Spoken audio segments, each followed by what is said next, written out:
Fisher, en su manual instructivo de la International League Against Epilepsy, de la Liga Internacional contra la Epilepsia, en el 2017, efectivamente hizo resaltar el nuevo concepto de las epilepsias autoinmunes. No quiso incluirlas dentro del concepto de epilepsias estructurales, sino porque este campo, el campo de las epilepsias autoinmunes, representa realmente un área neurológica totalmente novedosa y que, por otro lado, no solamente tiene implicaciones en el área de la epilepsia, sino que también en la de movimientos anormales, asimismo en los trastornos neuropsiquiátricos, de tal manera de que muchos de los pacientes con este tipo de condiciones presentan otro tipo de manifestaciones, pero en el caso de las epilepsias sí presentan una relevancia de tal manera que merecen, desde el punto de vista nosológico, un capítulo específico para su diagnóstico y sobre todo para su manejo. Bueno, yo les había comentado sobre la definición práctica de epilepsia y nosotros hace alrededor de 12 años con la doctora Donna Bergen, con mi querido amigo, que en paz descanse, Ettore Beghi, estuvimos trabajando en la clasificación de epilepsias ICD-11. Y quiero resaltarles de que en ese momento aún no se tenía, estamos hablando de 10 años, de una claridad absoluta sobre el tema de epilepsias autoinmunes. Es decir, este artículo particularmente fue publicado en el año 2012 y en el tema de epilepsias autoinmunes es exactamente en la última década que ha tenido una importancia toral. Bien, es importante recordar, por ejemplo, en este artículo de Yeshu Kumar, sobre el concepto de que muchos pacientes con síndromes autoinmunes tienen crisis epilépticas y no necesariamente pudiéramos definirlo como epilepsia, es decir, y esto hay que recordarlo, que el 70% de los pacientes con una encefalitis autoinmune tendrán crisis durante su enfermedad y que 85% de ellos tendrán una normalidad electroencefalográfica. Por ejemplo, esto es algo importante resaltarlo. Probablemente Joseph Dalmau es, a mi juicio, el padre de esta nueva conceptualización, cuando en el año 2007, en la revista Nature Clinical Practice Neurology, reportó un paciente con encefalitis asociada a anticuerpos al receptor NMDA. Él en su trabajo inicialmente trabajaba en el grupo de neurooncología en la sección de trastornos paraneoplásicos, porque como ustedes recordarán, las enfermedades paraneoplásicas, muchas de ellas tienen una serie de anticuerpos que explican muchas manifestaciones neurológicas. Y por esa vía empezó a explorar el tema de crisis epilépticas y epilepsia, lo cual abrió un nuevo campo en la neurología. De tal manera de que tenemos que recordar de que por un lado pueden haber crisis sintomáticas agudas. Y como sabemos, una crisis sintomática aguda no es necesariamente una epilepsia, pero tendremos entonces que en el caso de las enfermedades de epilepsias autoinmunes, muchas veces no llegará a ese concepto si está dentro de lo que catalogamos como crisis sintomáticas agudas. Las crisis sintomáticas agudas son entonces una condición que se asocia muy frecuentemente con las encefalitis autoinmunes, tal como lo resalta Steriade. Pero asimismo entonces tendremos que tener dos grandes conceptos. Por un lado, la distinción entre crisis sintomáticas agudas secundarias a una encefalitis autoinmune y una epilepsia autoinmune, lo cual tiene, por supuesto, implicaciones clínicas y terapéuticas. Bien, dentro de este análisis que hace Steriade, yo quisiera resaltar, por un lado, las crisis sintomáticas agudas versus la epilepsia autoinmune. Bueno, en el caso de los anticuerpos subyacentes en crisis sintomáticas agudas, están anticuerpos de superficie dentro de los cuales está el receptor de MEDA, que fue reportado por el doctor Dalmau, el del LG11, el del CASPR2, el receptor GABA, que ya hacíamos mención del receptor GABA, el receptor de glutamato R5, el DPPX, el AMPA, el del receptor del AMPA, y asimismo anticuerpos intracelulares, tales como el onconeural o el GAT65. Pero por otro lado, estas se refieren a crisis sintomáticas agudas. Recordemos que crisis sintomáticas agudas se refiere a una condición aguda que no necesariamente va a dejar una epilepsia crónica, y eso lo conocemos muy bien en el contexto de la neurología, cuando hablamos de una crisis sintomática aguda, en el contexto de una hipoglicemia, en el contexto de un evento cerebrovascular, en el concepto de un traumatismo encefalocraniano, que una persona puede tener una crisis en relación a un daño súbito agudo y que no necesariamente eso va a generar ya una condición permanente que nos implique entonces un tratamiento a largo plazo. Entonces, a eso nos referimos como crisis sintomáticas agudas. Pero por otro lado, cuando hablamos de las epilepsias autoinmunes, tendremos entonces que ver pacientes que tienen epilepsia persistente después de una encefalitis aguda autoinmune. Es decir, sí puede quedar en un contexto agudo de una encefalitis autoinmune una epilepsia, y entonces ahí utilizaremos los conceptos de la ILAE. Es decir, existe, por ejemplo, 2 o más crisis separadas por 24 horas no provocadas, recuerden la palabra no provocada, o podemos tener una sola crisis y con un riesgo de un 60% de generar una condición que va a ser persistente.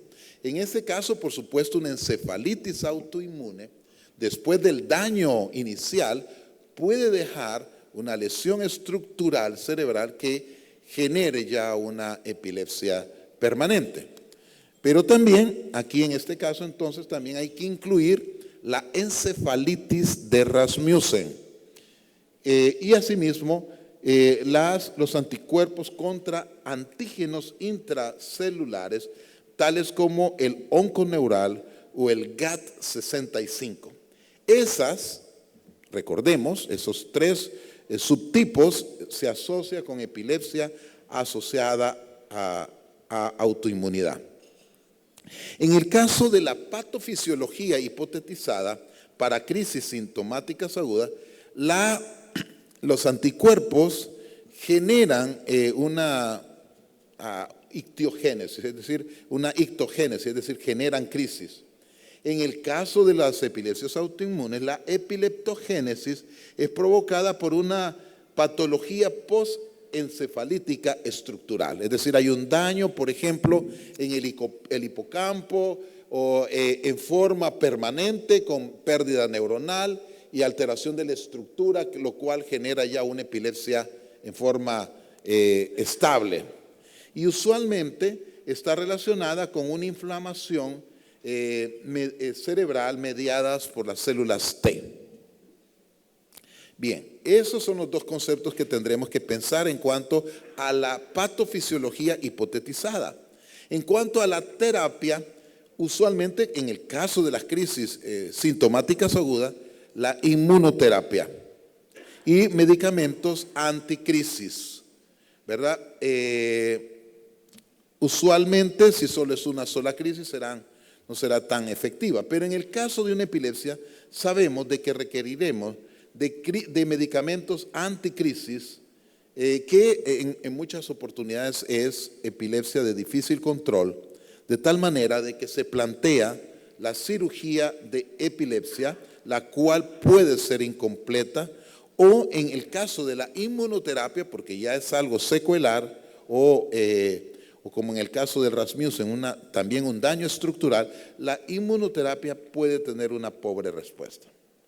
Ahora bien, ustedes escuchan que no estamos hablando de antiepilépticos, anticonvulsivantes, sino que usamos el término anticrisis. Es un concepto que se ha estado planteando de una manera para toda la epileptología, porque realmente muchas veces los medicamentos no tienen ese efecto, entre comillas, antiepiléptico.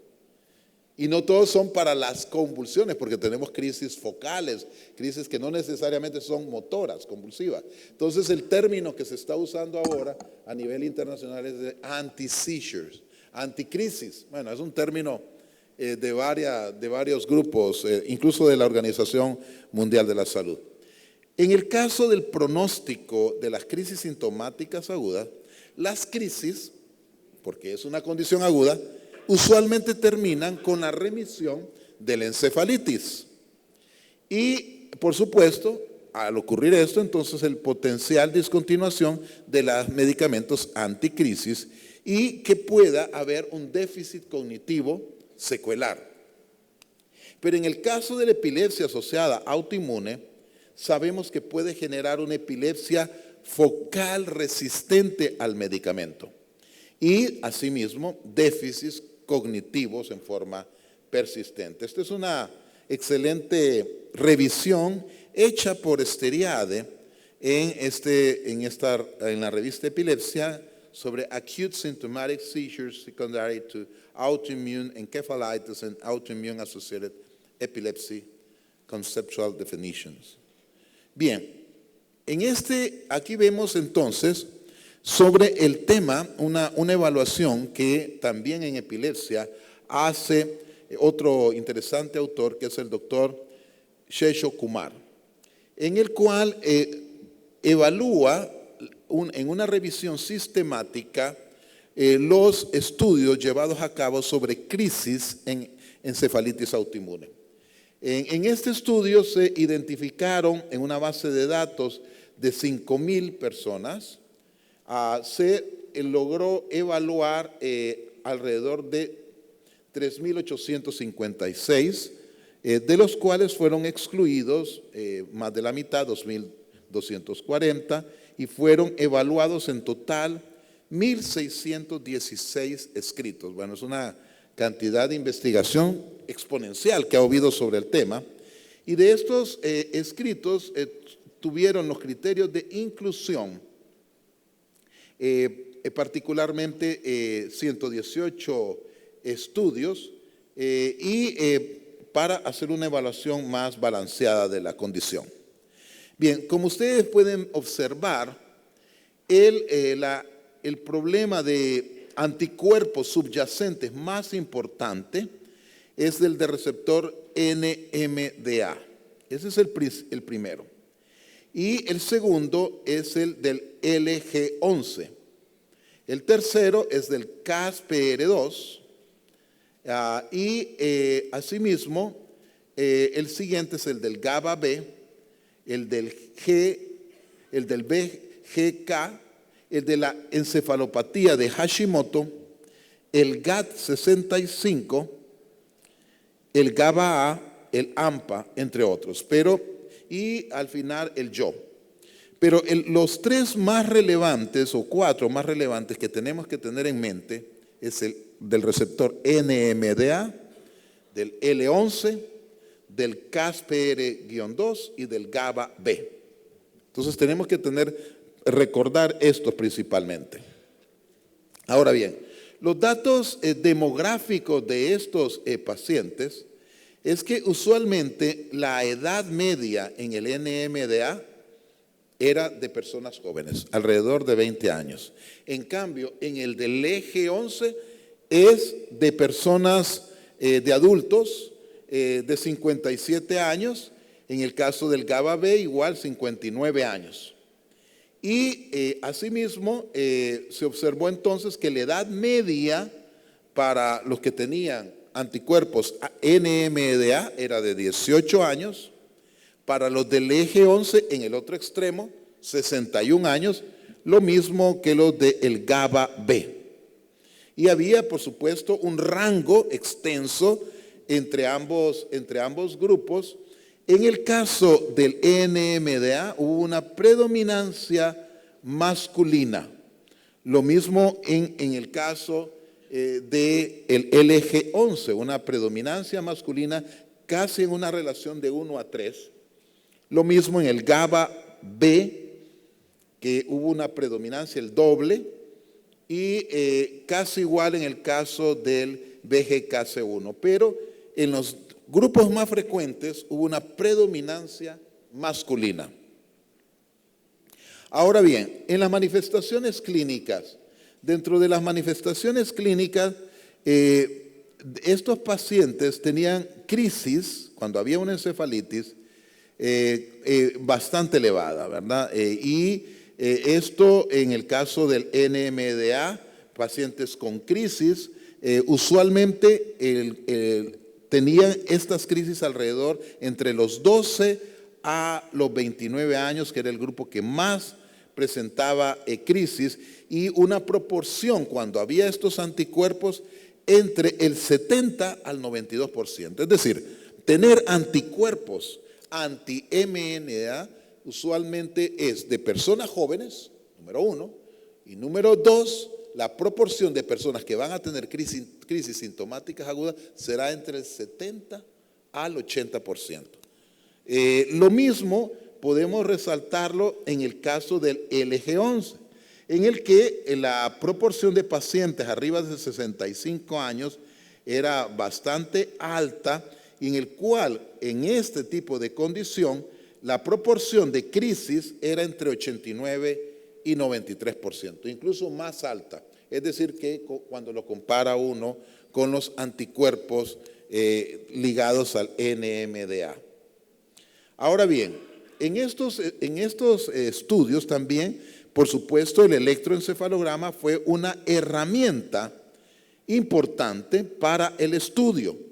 En el caso de NMDA y LG11 andaba con anormalidades eléctricas arriba del 76 al 89%.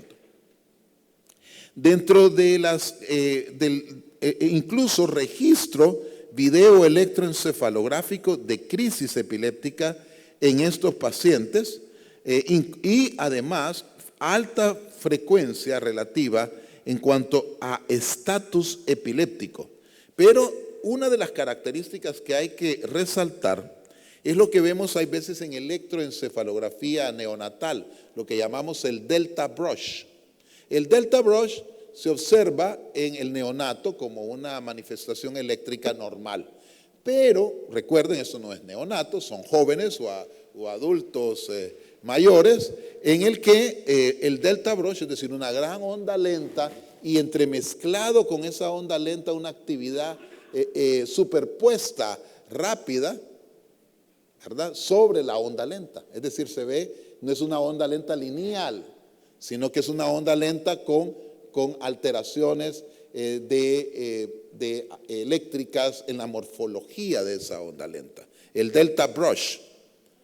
Y en este sentido, en el NMDA, el tener delta brush ocurrió entre el 3 a el 58% de los pacientes, y en cambio en el eje 1 ese tipo de anormalidades fue menor. Es decir, que el delta brush, si usted lo ve en electroencefalografía, usted deberá de pensar en anticuerpos anti-NMDA.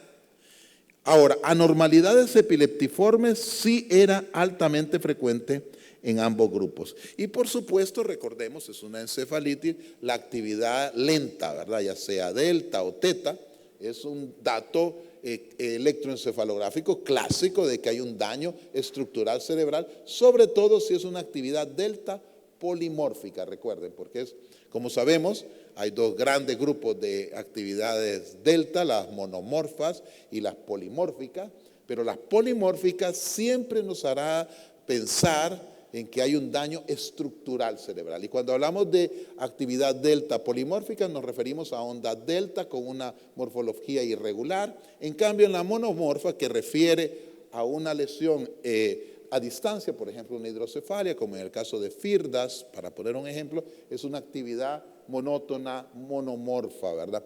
Entonces, en este caso, si tenemos actividad delta polimórfica, y que esta es difusa, estamos ante un daño estructural cerebral difuso en relación, en este caso, a la encefalitis. Bien, entonces las crisis en la encefalitis autoinmune, el receptor más reportado es el AE.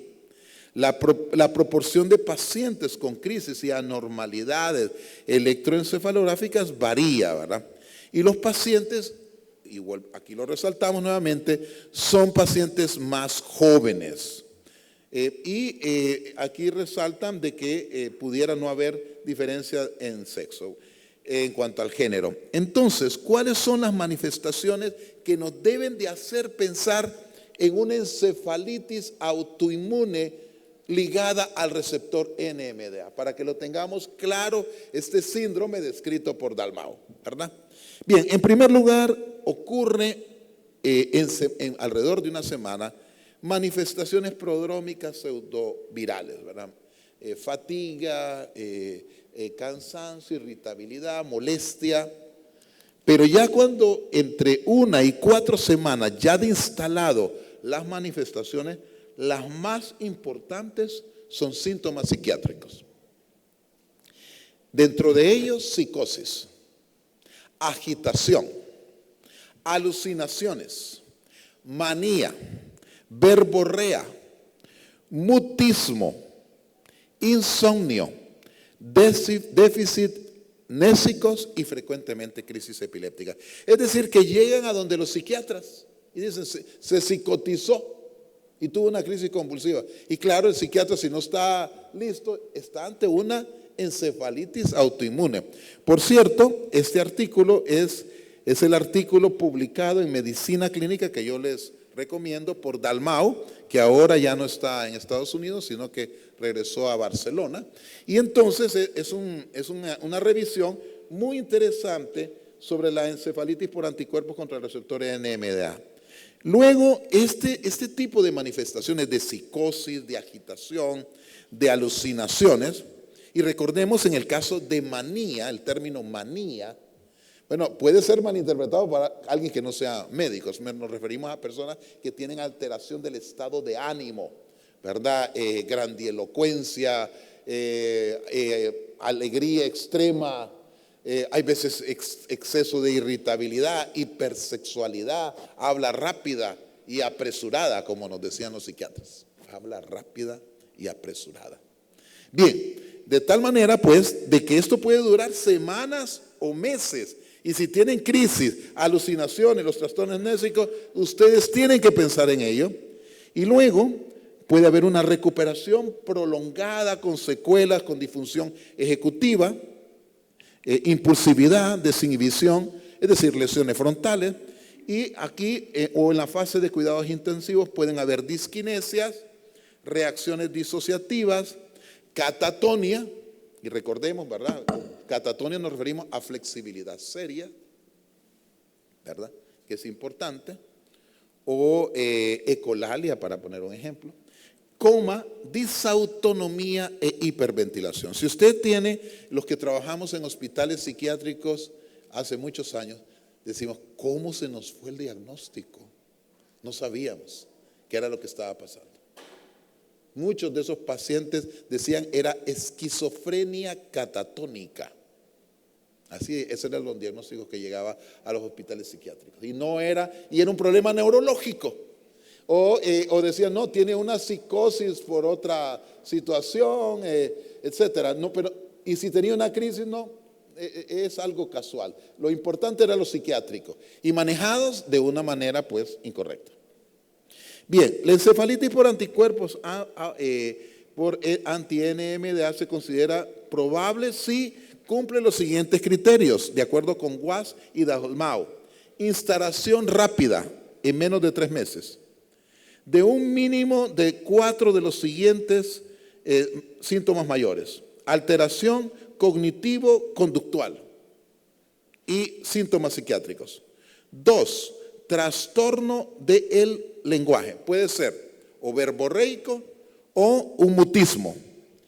3, crisis epilépticas, movimientos anormales o rigidez o posturas distónicas, disminución del nivel de conciencia, disfunción autonómica o hipoventilación central y al menos uno de los siguientes resultados en las pruebas complementarias. Un electroencefalograma, miren la importancia del electroencefalograma, con enlentecimiento o actividad desorganizada focal, difusa, actividad epiléptica o delta brush. Y el líquido cefalorraquídeo mostrará pleocitosis o bandas oligoclonales y por supuesto hay que excluir otros trastornos, digamos, razonables. Si usted tiene eso, claramente está y debe de ir a buscar anticuerpos anti-NMDA inmediatamente.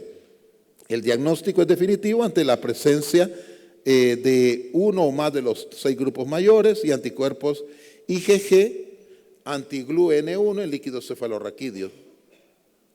Bien, ¿cuál es la clasificación propuesta para las encefalitis autoinmunes?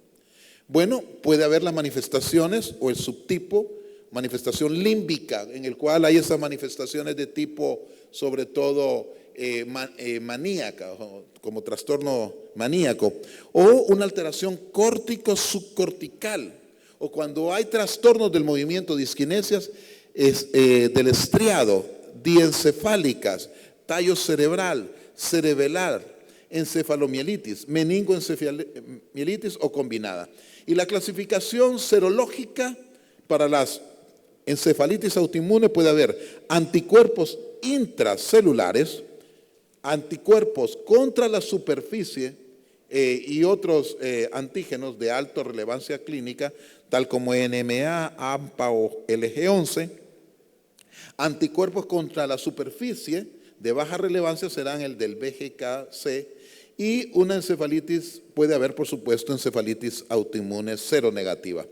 La clasificación por supuesto puede ser una forma idiopática, la clasificación etiológica, puede ser paraneoplásica, importante este concepto, paraneoplásico, posinfecciosa y iatrogénica. Entonces tendremos que estos son la clasificación etiológica. Y aquí podemos ver algunos de los subtipos anatómicos. Bueno, aquí vemos claramente una alteración en esta resonancia magnética a nivel de ambos hipocampos, muy ubicada a nivel de las regiones de hipocampales, a nivel mesial, o puede haber una alteración ligada a más extensa los lóbulos temporales, o alteraciones a nivel del tallo cerebral, aquí en el puente, o subcorticales o a nivel del estriado, aquí en la cabeza del núcleo caudado.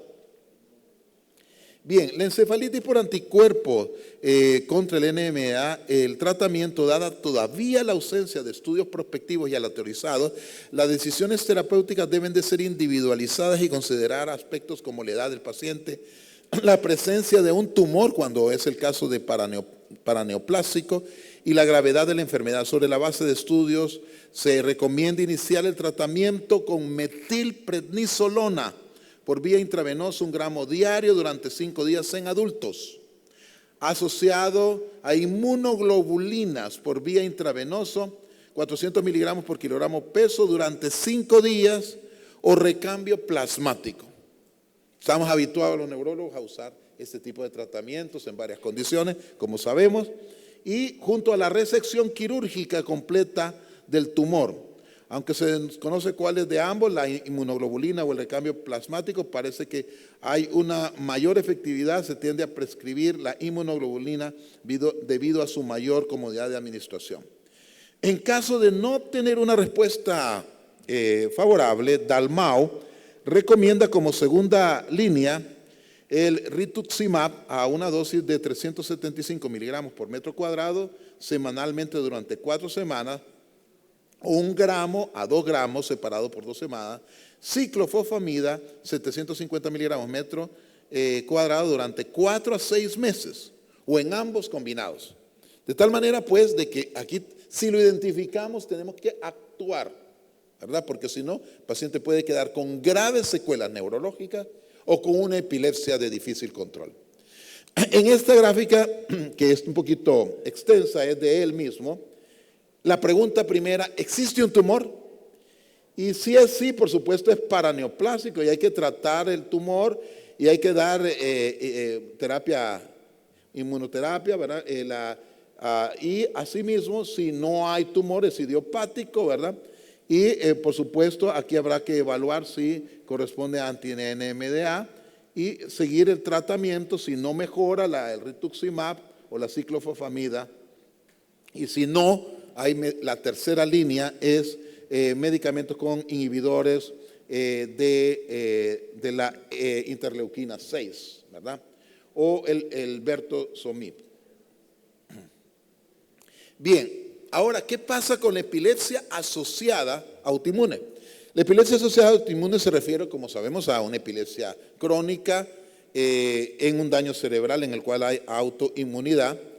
Y aquí está pues uno de nuestros héroes, ¿verdad? Del Instituto Neurológico de Montreal, tuve la oportunidad de conocerlo, al profesor Theodor Rasmussen, quien publicó en el Neurology su ya clásico trabajo sobre focal seizures due to chronic localized encephalitis, el síndrome de Rasmussen.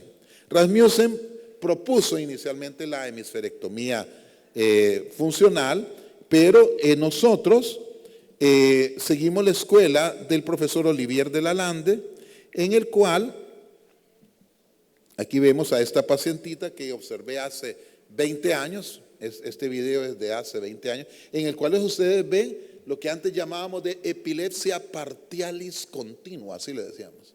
Pero claro, sabemos que es una encefalitis de Rasmussen, continua, con un deterioro y asociado a crisis tónico-clónicas, realmente una joven afectada. Y miren, la característica autoinmune de este caso fue confirmada porque luego generó en el transcurso de los 20 años que yo he seguido a esta paciente, 22, una miastenia gravis, una combinación, se pueden imaginar, la pobre.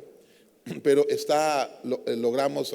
Luego aquí podemos observar la resonancia del 2002, hace 21 años, en el cual ustedes observan una atrofia del hemisferio cerebral del lado derecho. Miren, lo observan claramente. Hay atrofia difusa pero de predominio. Y el electroencefalograma, lo que yo les comentaba, miren, aquí se observa una actividad delta polimorfa, difusa, entremezclada con puntas, algunas de estas puntas en las regiones temporoparietales del lado izquierdo, aquí las podemos observar, o acá, básicamente aquí la vemos, en las regiones frontales derechas, centrales y temporales derechas, aquí las vemos acá. Es decir, es una actividad realmente con daño, y esto fue antes de la inmunoterapia. Mejoró levemente, pero volvió a empeorar. Y aquí podemos observar nuevamente la actividad ya más lenta, delta polimorfa. Y aquí observamos en las regiones frontales del lado frontopolar, del lado derecho, puntas en oposición, ¿verdad? Una actividad bastante lenta que afecta a ambos hemisferios cerebrales, pero de predominio en el hemisferio cerebral del lado derecho. Bien, aquí podemos observar cómo se veía ya para el 2003 la reacción inflamatoria de la encefalitis de Rasmussen, y él en el año 2004, claramente el hemisferio cerebral del lado izquierdo mostraba una actividad mucho mejor comparativamente con la del hemisferio cerebral del lado derecho. Aquí vemos una actividad delta polimorfa, asociado a puntas, aquí vemos las puntas en oposición de fase, pero en ocasiones se propagaba al lado contralateral.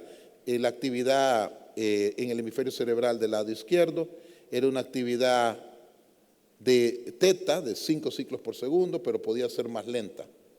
De tal manera de que se operó por el profesor Olivier de Lalande, hizo una hemisferotomía, pero con una habilidad increíble, y fue desconectada, y la paciente luego, después de la cirugía, realmente desapareció sus crisis. Ya no las vemos acá en este video, ¿verdad? Y una mejoría que desde entonces, 19 años sin epilepsia. Bien, por supuesto, los hallazgos ahora, ¿verdad?, de lesiones asociadas a la encefalitis de Rasmussen, en el cual podemos observar las zonas de actividad, como las que estamos viendo acá, cortical, y luego podemos ir observando la atrofia que se va presentando paulatinamente por esta condición, y en el cual la patología de la encefalitis de Rasmussen es muy parecida al de una encefalitis viral, pero sin inclusiones virales, ¿verdad? En este corte se muestra una gliosis hemistocítica, asimismo en la siguiente, ¿verdad?, se observan neuronas con neuronofagia, y en esta otra, ¿verdad?, se puede observar una gliosis reactiva, y aquí nódulos microgliales en la función D. La neuropatología, ¿verdad?, hay proliferación perivascular, cambios inflamatorios, pérdida neuronal.